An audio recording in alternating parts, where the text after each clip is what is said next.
ที่สามมาตรงวันประเกิดของเจผู้บอกให้ก็จะต้องไปให้ก็เลยผู้บอกหัวการกินเสียกันไปปฏิทินเรื่องนี้เกิดขึ้นในเขตชนบทแสดงพอวันพาเมียตาตาเสียหายไปหลงแน่ยังจะบุญท่านตีเกศสอนพุทธในเกิดดวงพวกเป็นจริงยังมันชันได้ไม่คือแก่เพื่อให้พวกผมไม่นำเล็กอยู่แล้วตาด้วยพอเดนผู้ที่สองก็มาสี่พันห้าผมก็เลยก่อนมาพวกพัดของสองมาดูไม่อ่อนแสดงแล้วบุญทำหาในเต่าท่านได้เจงทานประธานของที่หลงพอวันพาอีกหลังจากเมียตายไป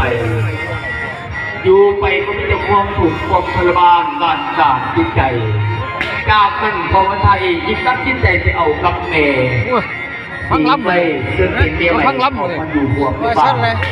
การอันนี้ลูกสาวและลูกชายผิดนำลูกชายพูดเองว่าใส่ปัญญา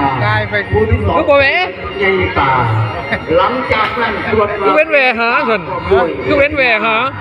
จริงได้อย่างที่ปุ่นที่พาน้ำเมย์วิทย์คำแก้วบ่มีพอวันท่าจริงได้อำลาพาจากสู่โอ้ยคนเอาตายเห็นไปหาขึ้นมาแต่งบุญแต่งพาเพื่อสั่งผสมทำเมียผู้ที่จากไปผู้ก็เอ๋ยตลอดไปหน้า